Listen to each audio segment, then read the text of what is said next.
We're here at Essex Marina at 6:30 in the morning because there's a new brand with a new boat and actually a new dealer for that boat here in the UK. Now the brand is Moon Yachts, based in Gdansk, a Polish builder that we first became aware of back in 2021 when they introduced a 60-foot sailing cat. They also, since then, have introduced a 45-foot rib, but the new boat we're here to see, and the third boat in that Moon Yachts fleet, is the Moon Power 60 that you see behind me right here. Now, as you might imagine, that boat is based largely, very squarely in fact, on the 60-foot sailing cat we saw a couple of years ago.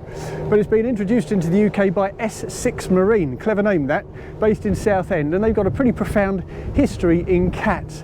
They stock the Sunreef fleet, both sail and power, at a comparable sort of size, so they know what they're up to with multi-hulls, and their plan is to take this new boat out through the Crouch, into open water, hang a right, up the Thames estuary, to St Katharine's Dock in central London for a publicity weekend to introduce the boating public to this new boat. So we're going to jump on board for that passage and see what she's all about.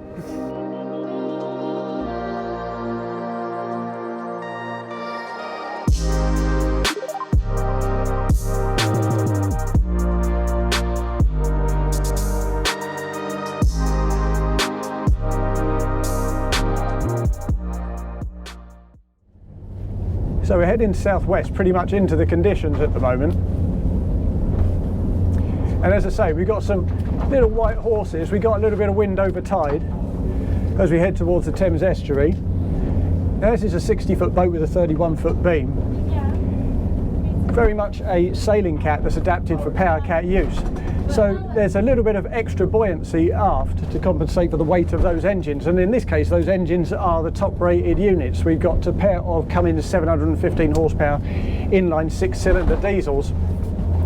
Now they've been around for a long time. They're pretty much Marinised truck engines, but they're very, very reliable. The guys here at Moon Yachts have used them quite a lot over the last 3 or 4 years, and they swear by them, so they fitted them to this boat, and actually they were available. As you know, supply chain issues in the last few years have been quite problematic, so it makes sense that they would have fitted them to this first of the Moon Power 60s. Now, one of the things to notice when you're here at the helm, given that it's a boat that's adapted from the 60 sailing yacht, is the fact that there's quite a lot of fiberglass around. The visibility is not perhaps as open as you might want it. But for a start, we've got these big, thick fiberglass stanchions to the left-hand side, so your view to port is slightly limited. Another to starboard, so your view to starboard is slightly limited. But we do have good size of glass panels all around the sides here, so your views off the beam are pretty good.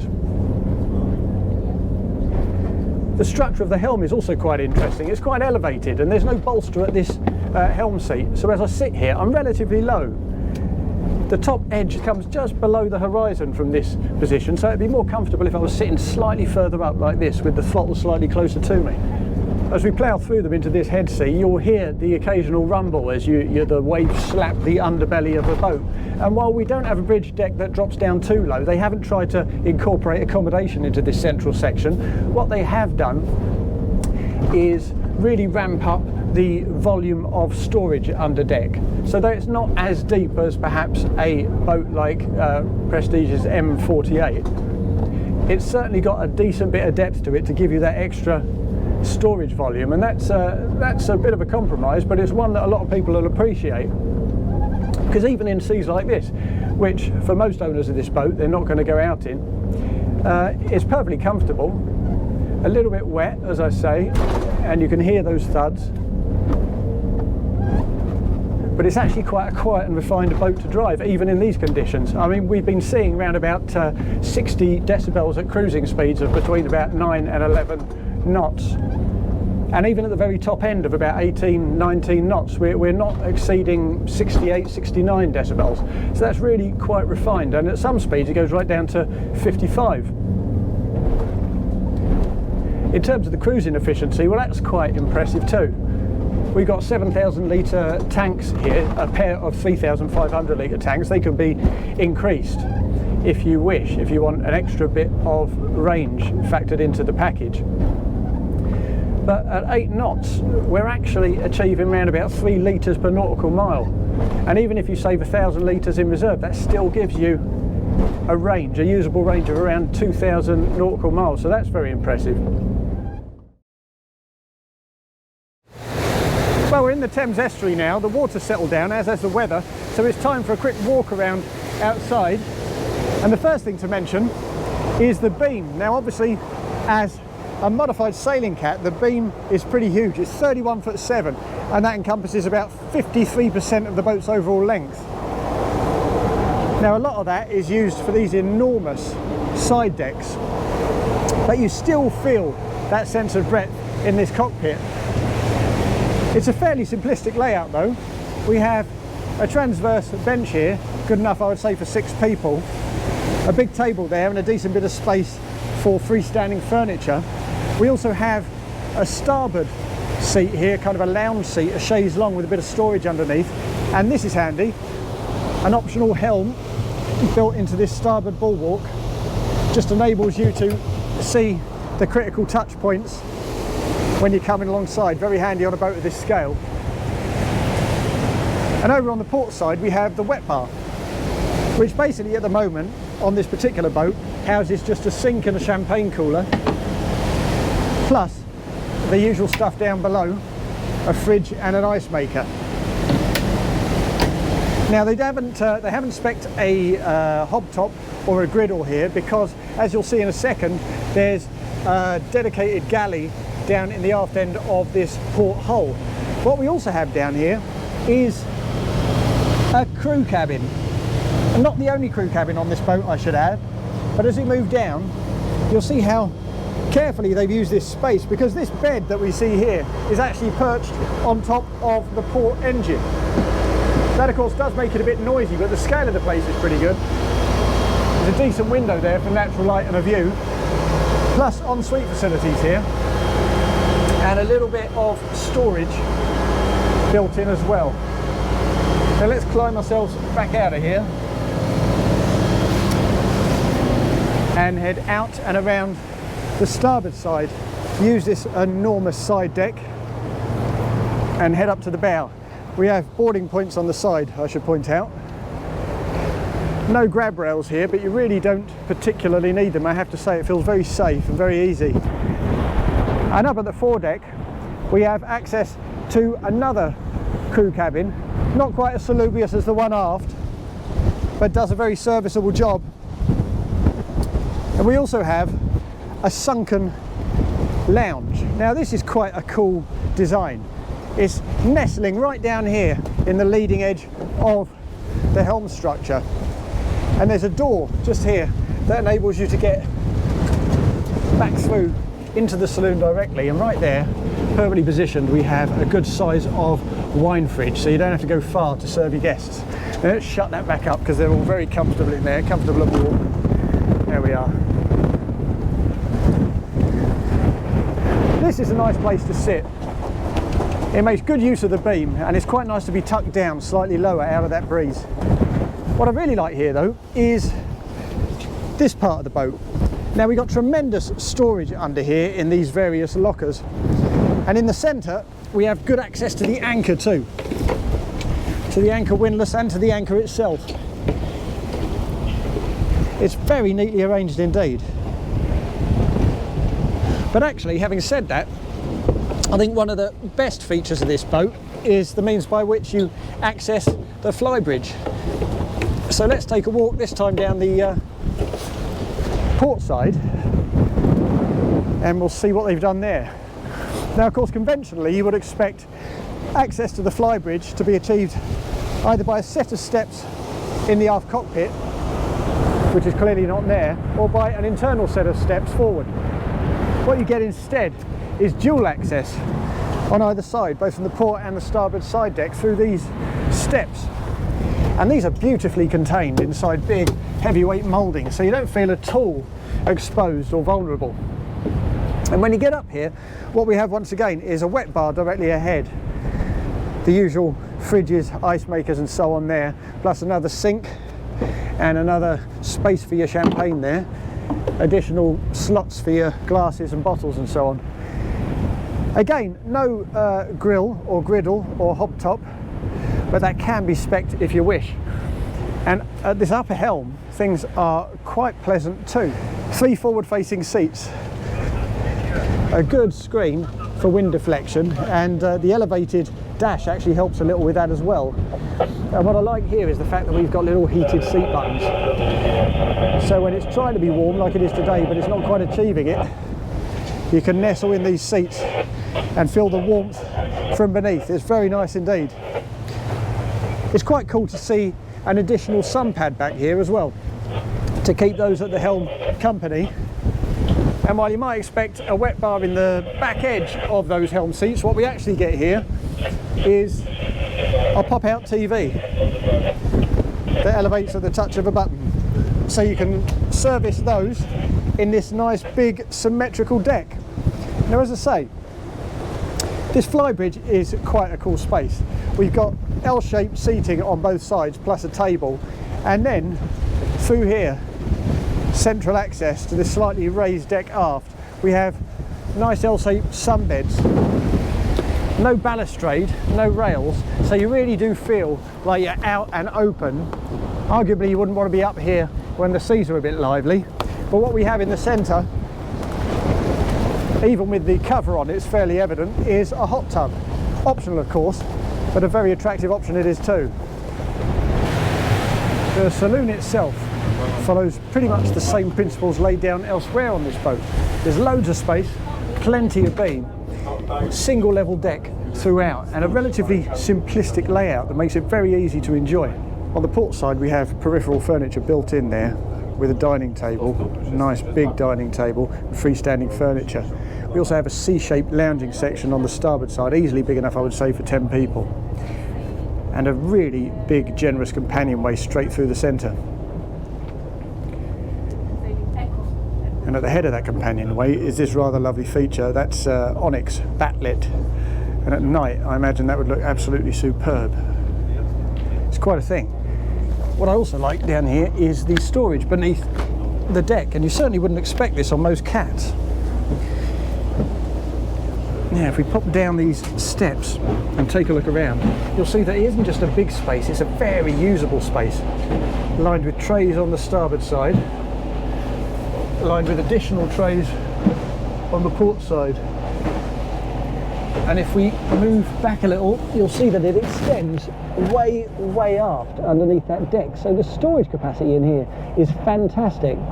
And yes, you do feel a little bit of wave slap hitting that bridge deck. In fact, you can hear it even now. But that's a pretty sensible compromise for most owners who value space more than outright performance. Now let's shut that back up and head forward, because there's another nice feature up here by the wine fridge, just adjacent to the 3-man helm bench. Let's open this space up and climb down in there too. Again, another teak ladder. This incidentally is natural teak deck, not treated with varnishes or lacquers, and it looks all the better for it. Feels wonderful underfoot too. And if I climb down in here onto this nice checker plate floor, you'll see that this entire space is given over entirely to the electrics systems, all in one place.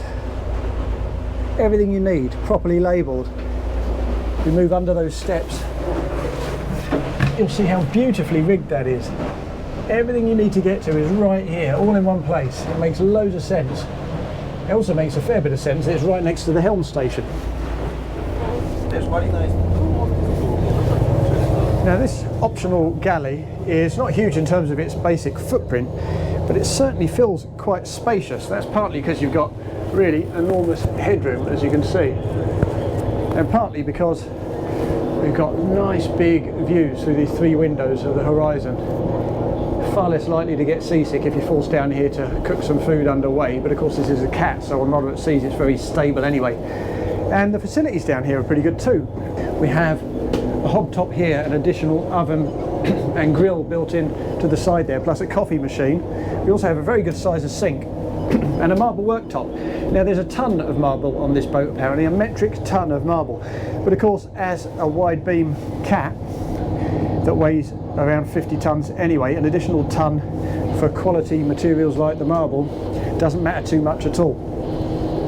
In here we've also got a very big dishwasher, plus an even bigger freezer built in there that will serve plenty of people, and some nice storage built in beneath the step as well. If I lift that up, that also gives you access to your various water systems, your shut-off valves, all labelled, which is good to see. Now let's close that back down. The rams, incidentally, on this boat are fantastically strong, and all the various lids and hatches, it's actually more effort to close them up than it is to open them.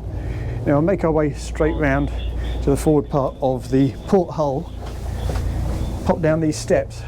Well, that one doesn't open, presumably luggage has fallen in the way of that door, so we'll let them sort that out. Let's look at the aft cabin, because they're pretty much identical anyway. Now the key thing here is that you'll see how elevated this bed is. We do have some cupboards built into this edge, but they only go back a certain amount, perhaps to around here, and then everything steps right up and elevates. And the reason for that is that they wanted to steal a little bit of extra beam for these cabins without actually lowering that bridge deck too much. And this is the way they've achieved that. The head end of the bed inboard, facing out, again to some very impressive windows. So that's rather good. We also have ensuite facilities, transverse. Let's turn the light on there. Again with a good size of window. Very opulent sort of fit out on here to go with that marble. It's not really my cup of tea, I must confess. I would go for something a little plainer, because I find on a boat excessive opulence can feel just a touch oppressive. But this is boat number one, and as a semi-custom builder, they can pretty much give you whatever kind of fit and finish you like. Now, as I say, the forward cabin is pretty much identical to this one. They're both guest cabins. So let's pop over to the starboard hull and have a look down there instead. And we have another of those double guest cabins forward, again fantastically elevated, and we're actually in a better position to see how deep this storage goes here. If I open that up, you'll see it doesn't actually go back very far at all, perhaps only a foot. Enough for a bit of luggage, as you can see. But again, the reason for that is that they want to use extra breadth in these cabins without actually dropping that bridge deck too much, and this is the way they've achieved that, so it's pretty clever. Again, as you can see, fantastically opulent looking bathroom. This one with no window, but if we head further aft, we'll find the owner's cabin. And if I close this door over, extra windows, 5 of them here, as you can see, plus a little desk for dressing in the morning or for a little bit of work when you're away from home, and good storage again. Plenty of mirrors here on the aft bulkhead just to really bounce that light around, and another transverse ensuite with a really big shower. One thing you will have noticed though, as I've been wandering around here, is that there's no day heads. So if you want to use the heads during the day, you have to pop down into the porthole, walk through one of the cabins and access the heads that way. Failing that, use the crew cabin aft on the port side, which is arguably, I would think, particularly in a sunny place, the better option.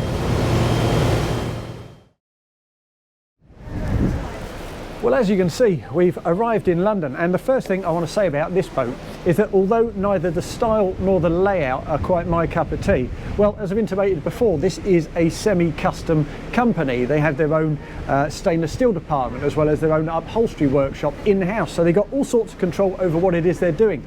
So yes, if you want it, you can have 3 cabins in either hull, 6 cabins, which is ideal for charter. If you're an owner who wants extra space and volume and luxury, well, fewer cabins, take it, it can be done, it's not a problem. And me personally, I would take that galley that's currently in that port hull, I'd shift that up onto the main deck and I'd replace it down there with a proper dedicated day heads. I'd also look into perhaps getting better, bigger doors at the aft end of that saloon so you can properly open it up to the external cockpit. Either way, the last 7 hours has been quite instructive. For a start, it's clear that that enormous beam and a very substantial superstructure creates a lot of weight, so of course this is a relatively sedate boat to drive. It's equally true that the bedrooms, shifting slightly inboard as they do, just to steal a little bit of extra space from beneath that deck, plus of course all that excellent underdeck storage beneath that central companionway, well, that slightly drops the bridge deck, so when the seas get up, of course it's a little bit wet, it's a little bit bumpy. But the key thing here is that on the modern market, particularly with cat owners, they're not necessarily obsessed with outright performance. What they want is space and volume. They want stability, they want efficiency, and they want an easy helming experience. And this boat absolutely delivers all of that. So then, of course, we come down to price. And the early indications suggest that this boat will come in at a significant saving on the direct competition from the likes of Lagoon and Sunreef. So whether you like the idea of a modified Sailcat or not, this boat is going to make lots of sense to lots of people.